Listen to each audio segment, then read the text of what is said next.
Alrighty, morning everyone, and welcome back to another beautiful video on this beautiful channel on another beautiful day.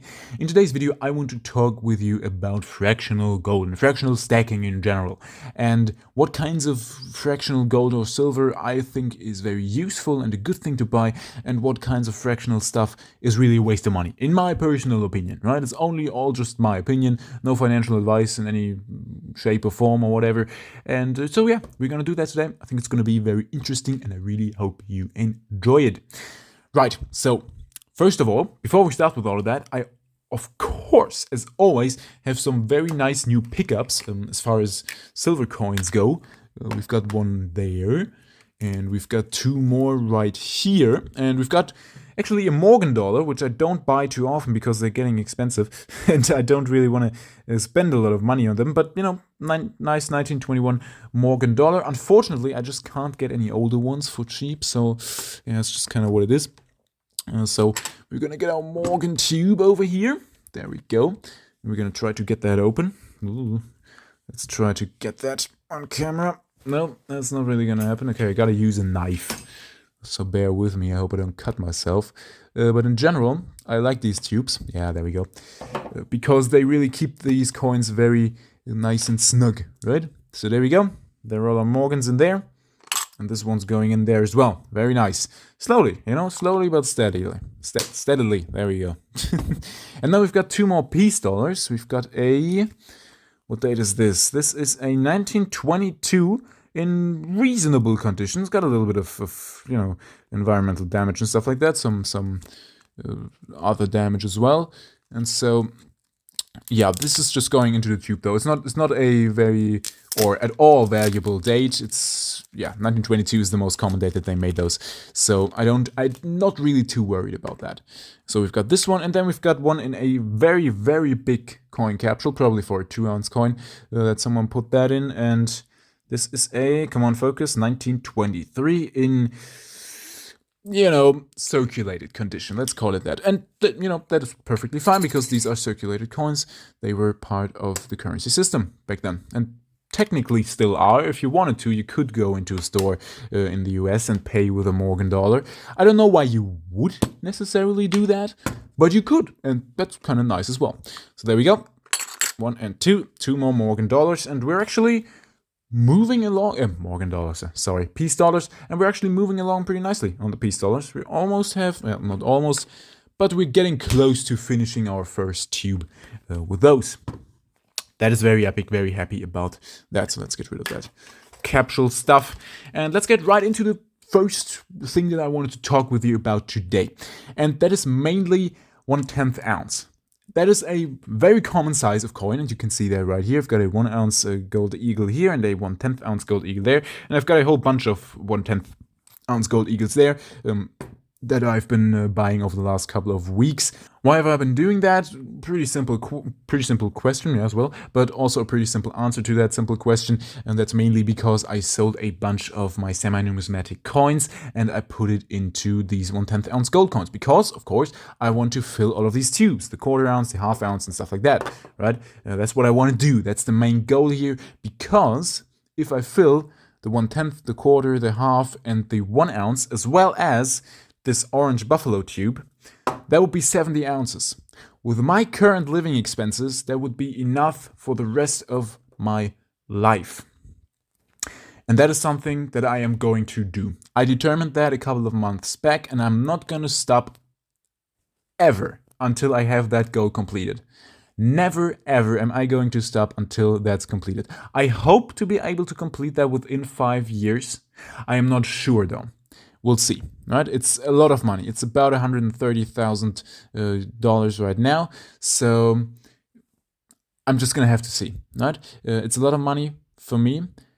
I don't yet know where it's actually gonna be coming from, and of course I'm gonna have to pay a lot of taxes if I'm actually going to put that into gold, because I have to pay income taxes on that stuff then if I don't reinvest it into my businesses, which I have been doing for the last couple of years. So I gotta figure that out at some point, but that is the plan. I really want to do that. I might do it with coin flipping and stuff like that, with stuff that I've kept for 1 year, because of course then I don't have to pay taxes on it, which is nice, right? But I don't know if I'm going to be able to do that. We'll see, right? I'm going to do my best. But this right here is completely tax-free. I only bought these from the stuff that I bought over a year ago and sold just now. So that's very, very cool. And that's about 23 in here, and there's another one, so that's 24. And before anyone's asking, no, I'm not keeping those where I live. I'm keeping them separate from my living place because I don't want anyone to, at some point, break into this house or whatever and go away with all the stuff that I've been saving up for years. That is, of course, not something that I want to risk. So it's not here. It's not even near here when I'm not making these videos. And when I'm making these videos, I am here, of course. So it doesn't really matter, right? And after these videos, these are going straight back to the other place. Rightio. The 1/10 ounce gold coin. I got a little bit sidetracked there for a minute. Sorry. Probably the most frequently bought fractional gold coin, right? Because it's very affordable. If you're not looking at the markup, it's very affordable. It's only about $200 over here. Might be a little bit more in the US. I don't know, right? It's about $200 here, and that's obviously something that most people can accumulate over a whatever period of time. Maybe in 1 month, maybe in 2, maybe in 3, whatever, right? Doesn't matter. And so that's why it's a very widely bought and used 1/10 ounce gold coin. Not necessarily used, but used for stacking purposes, right? You get what I mean. And that is good and all, and a nice thing. But the problem with that, of course, is what I already mentioned, the markup. So the markup on a normal 1 ounce gold eagle over here is approximately 4, maybe 4.5 to 5%, something like that. It depends on the offer, it depends on the spot price, it depends on a bunch of stuff. But in comparison to that, 1/10 ounce, just around about 12%, right? That's a big difference. That's a really big difference. And it's not really something that is a good thing for something that is just supposed to be a investment, quote unquote, even though I don't like that term in connection with gold and silver, because for me it's not an investment, it's an insurance, pretty much.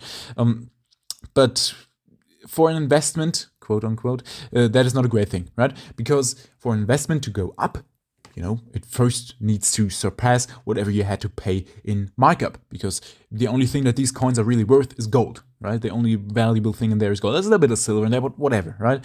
It's only worth its gold value. And that is not a particularly great thing when you're buying these 1/10 ounce, because you're paying 10% over that.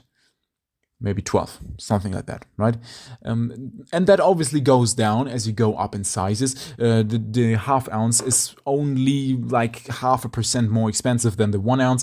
The 1/4 ounce may be like around 8 or 9%, depends on the offer again. But it gets better as you go up grades. However, it also gets way more expensive. I like the 1/10 ounce because it's very inexpensive, and even people that don't make a lot of money, like me for example, have the opportunity to just every month go ahead and buy one of them. Maybe if your expenses aren't too high, which most people's expenses are, but you get the point, right? It's a very good thing for saving money in something like gold, right? It's easy to sell, easy enough to sell. It's a very widely recognized coin. I'm only talking about the 1/10 ounce eagle. Of course, if you're buying some random 1/10 ounce, you have to determine that for that thing. But just talking about the 1/10 ounce eagle, it's very widely recognized. Everyone pretty much knows that it has anything to do with coins, and you shouldn't sell it to anyone that doesn't, because they're gonna give you a bad price. So there's that. But it's very easy in that way. It's very easy to buy every month and, just store away and forget about it, pretty much, yeah. And it's a good way to save money that is not very easy to just take out of a savings account and spend it on something stupid that you just want in that very moment, right? You would then have to go to a bullion dealer, get a good price, stuff like that, and most people won't do that, right? So it's a very good way of saving money. However, the markup is big. Some people might argue now that you could just go ahead and buy 1 gram gold bars because they have got less of a markup. That is true because they are bars, right? Bars are usually a little bit less expensive than coins because they just don't have a currency minted on them usually, and they also don't have that high production cost that goes along with minting coins, right? You can, of course. Well, I was about to say you couldn't pour bars. Of course you can do that, but 1 gram bars aren't poured. So that doesn't matter, but still 1 gram bars have much lower production costs than 1/10 ounce gold coins, for example. So that's why they are a little bit less expensive, maybe like 6-7% over spot usually, right? You can get them for less money, but in my opinion, and I gotta be honest with you, I just like 1/10 ounce coins better because it's a nice little coin. It's pretty much the same. I like them for the same reason why I like these dimes, right? I love the silver dimes, the mercury dimes, because they're just so small, right? They're just such a useful size for trading and selling and buying and everything. They're just perfect for that, in my opinion. They've got like $2-3 of material value in them, and that just makes them really a perfect size actually for trading and stuff like that, or maybe in some kind of crisis, end of the world scenario, for barter. It just works really good for that stuff. 1/10 ounce gold coin, pretty much the same thing. It's the same reason why I had a $2.5 gold coin back in the days. It's just a very useful size, right? So I love the 1 ounce gold coins, but I just can't afford a lot of them. I love the 1/2 ounce gold coins, but again, I just can't afford a lot of them. What I can afford a lot of, quote unquote, most of you are probably going to be able to afford a crap ton more of them, is the 1/10 ounce and maybe the 1/4 ounce, right? Because these are the two sizes that I maybe can get. That wasn't great English, but you know what I mean, that I can possibly get in 1 month, maybe even both in good months. And if it's a less good month, then maybe just a 1/4 ounce, and if it's a less good month, then maybe just a 1/10 ounce. But I'm always buying something, right? I'm always working towards my goal of filling this roll up. And once I have this roll filled up, I'm gonna take this roll, I'm gonna fill that one up. And once I've filled that one up, I'm gonna fill this one up. You get the point. And even though these are very expensive, I will admit that, I'll be the first to admit that, I still buy them just because I gotta buy something. I gotta do something to achieve my goal at some point, right? And if I just can't afford a 1/2 ounce or 1 ounce gold coin in a certain month, well, then I just can't. Whatever. Then I'm buying a 1/10 ounce. I'm not planning on selling them in the next 1 or 2 years or whatever. So, why should it matter? Gold price is probably going to be a lot higher by then, with the way things are going around the world. Stupid idiots. But, that's just one of my takes on this. My way of thinking when it comes to these small coins. I do understand that many people criticize people buying these because, it's controversial, kind of, sort of. Because, it really isn't because it's your money. You can do whatever the frig you want with your money. But it is controversial to a point where it's, of course, a lot cheaper to just buy the 1 ounce. If you're just looking at the pure gold content that you're going to get. But I think that you're going to get a lot of advantages with the small ones. And you're paying for that kind of sort of thing. Which is not great, but also not terrible. And I really don't mind it. And now that I was finally able to get all of these twos, which I paid way too much for, and searched the entire internet basically for 3 complete weeks, I gotta fill them up. I just can't let them sit around here and do nothing. I have to fill them up. I've got a moral obligation to do so because I've wasted so much time on them. So that's what I'm going to do. Let me know what you're gonna do. Are you gonna buy more fractional, smaller stuff, or are you just gonna save your money and buy the bigger stuff? I'd be very interested to know how your process of thinking goes in that direction. So yeah, that's pretty much it from me for today. I really hope you enjoyed today's video. If you want to, you can, leave a comment and stuff like that and ask me something that you want to know or comment something else. I'd be very happy about that. You can also rate the video with like a thumbs up or a thumbs down. The thumbs down is pretty much pointless because no one can see it anymore, but there you go.